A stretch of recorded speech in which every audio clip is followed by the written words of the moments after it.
My name is Rachel Witt, and I'm so excited to teach you guys how to make my very favorite crochet blanket. And this is one that I have used for baby blankets mostly. I can't even tell you how many I have made using this stitch. It's actually the Marshmallow stitch, and I want to show you all what it looks like.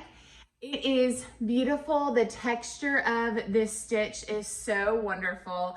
And I love it for babies because it doesn't have holes, so their little fingers and toes cannot get stuck.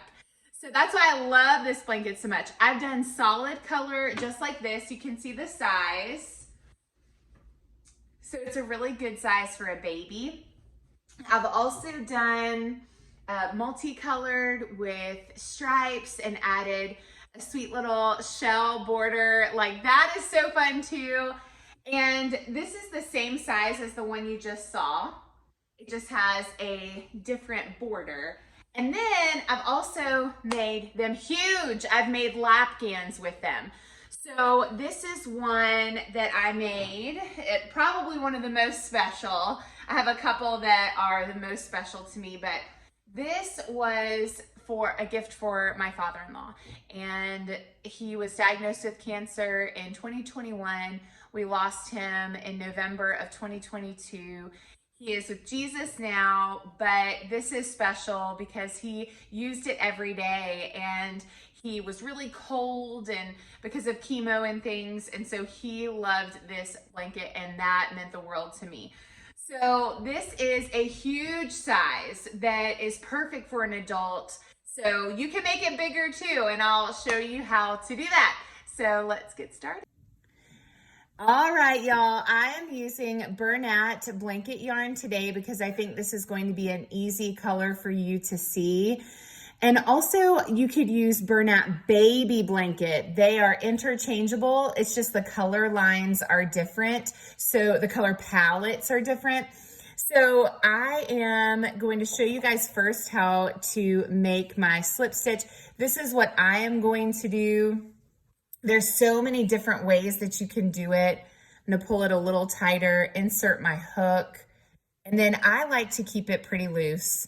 You don't want it super duper loose. You want it close to your hook, but just give yourself some wiggle room. Now I have long fingers, so I actually wrap the yarn twice. There are probably a million different ways you can wrap the yarn around your finger. So just as you learn, you'll figure out what feels nice to you. This is what feels nice to me. For the sake of time and learning, I'm only going to show you all briefly a very small sample of how to do this stitch. You get to keep going. So I actually want you to chain 58 if you are making my baby blanket size in the Marshmallow stitch. But for the sake of time, I am not doing 58. I am only doing 12. All right, so in order to chain, you're going to wrap the yarn around your hook and pull it through. And now you have made your first chain. You never count where you made your slip stitch. So we have 1, 2, 3, 4, 5, 6,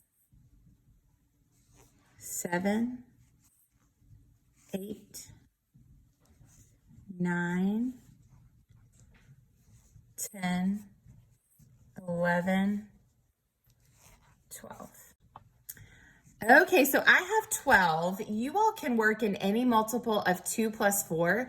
So if you wanted your blanket bigger than my baby blanket size, which is 58 chains, you could do any size you wanted, but it just has to be a multiple of 2 plus 4. So you could do really anything, but that's how you're going to count it. So 104, it doesn't matter what you do. You choose the size of your blanket, but it's a multiple of 2 plus 4.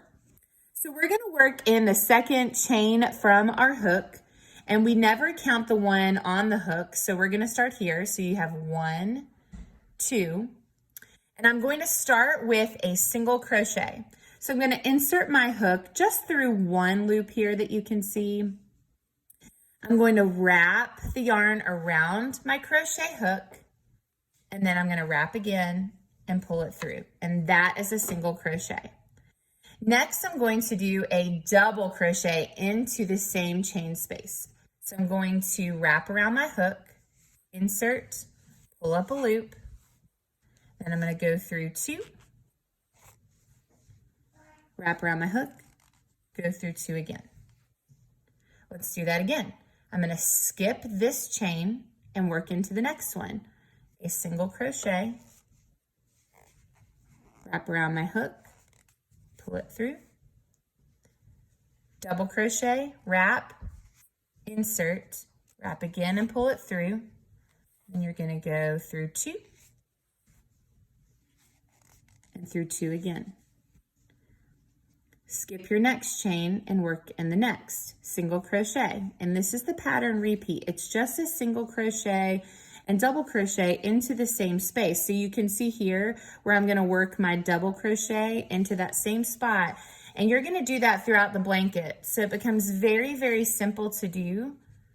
You'll get the hang of it, and it's one that you can actually have some more yarn. You can have a ton of fun doing this because it repeats itself. So we're going to skip one and work into the next. Single crochet first.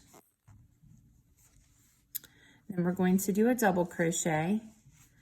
So much of this is just watching, right? Figuring out what works for you, this tension that works for you. Skip the chain, and we're going to work a single crochet into the next. I always say that I give myself until row 4. So at first I might be like, oh, I don't like the way that it's turning out. It doesn't look right to me. That's okay. Give it 4 rows and then decide and start over if you need to. Okay, so what you should find when you get to the end of your row is that you can work in this last stitch. So you'll actually insert your hook. You're only doing a single crochet here. You will not do the single and the double. You'll actually finish the row with the single.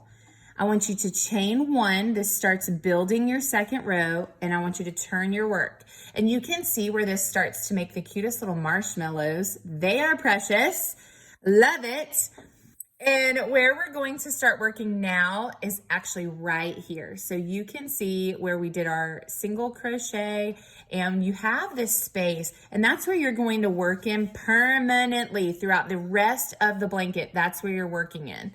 So we're going to start with our single crochet, insert our hook, pull up a loop. There we go, single crochet. Well, we know what to do next, y'all. We're going to do our double crochet, and it's exactly right there. So we're still working in that space that we found for our single crochet, and we've literally just built our second row. And wherever you find this chain space in every single marshmallow, that's where you're working. So we're going to do our next single crochet, double crochet,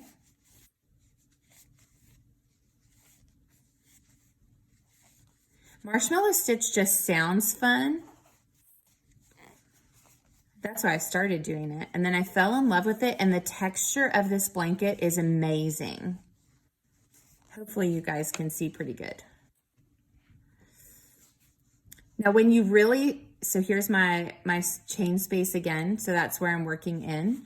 And you'll get to where you can find your chain space so easily. So seriously, you guys, give it to 4 rows because you're gonna fall in love with this blanket. The more you do it, it's like muscle memory. You just learn. You learn where the hook goes. You can do this and watch a movie. And my favorite thing to do is to do this and pray. So I love to pray for the person that I am making the blanket for. So pray for the mama to be and the baby if I'm making a baby blanket. I love it. To pray for, like I told you guys, my father-in-law when I made his. These make such great blankets as gifts. I love it. And so just pray for the people you're making these for. It's so special. So we're going to find that same space right here, and I'm going to insert my hook. I'm still doing that single crochet at the very end. That's how I finish my row. This is what my little miniature blanket looks like right now. And it's exactly the same throughout. So this is such a simple blanket to learn to make. When we go for the third row, it's still the same. Chain one, turn your work, and y'all have fun with this. It's literally exactly the same. Insert my hook to do that single crochet. I'm gonna insert my hook and do my double into that same space. This whole blanket is exactly the same. You're gonna find your chain space here, insert your hook, do our single crochet, then our double. And I'm gonna do the next stitch very slow in case I'm going too fast for you guys. This is my first video, so I've done this blanket so much, it's muscle memory for me. So who even knows if I'm like Speedy Gonzalez over here. So I find my chain space here. I'm going to insert my hook. You guys, I could be calling these things the wrong thing too. Who even knows? Wrap it around my hook, pull through. That is my single crochet. Double crochet starts with wrapping the yarn around my hook. Then I'm going to insert. I'm going to pull up a loop, and I'm going to go in, pull up a loop again, pull it through two, and then through two again. And that is my double crochet. Let's go one more time. So insert my hook. This is a single crochet. You guys hear my laundry is done? It's a good feeling. Okay, wrap around my hook for a double crochet, and I'm inserting it in the same space that I did my single crochet. It's exactly the same. Now, I watched videos, my husband can testify, literally, I would watch crochet videos for hours. It's the same 10-minute video, but I'm watching it over and over and over just to learn how to do it. So I have had more frustrating moments learning than glorious moments, but now I've got the hang of it. I've actually only been crocheting for a few years, but I love it, and it's such a relaxing hobby for me. So I want you guys to see where we're going to finish our row here, just with a single crochet at the end. It's so simple to do this too because it's not a complicated stitch. It's not like you would end up missing a stitch or anything because this stitch just makes sense, and it's so much fun. You can see where you've got those marshmallows that are just so cute. And again, the texture is incredible. I can't wait to see what you guys come up with doing your blankets. Feel free to add a border. I don't have a video right now on how to do a border, but you can find those on YouTube or Pinterest. This is how you do the marshmallow blanket, and before you know it, it's going to end up a beautiful blanket just like this one that your loved ones can use and know that you have prayed for them and loved them well while you made their blanket. Thanks for watching. See you soon.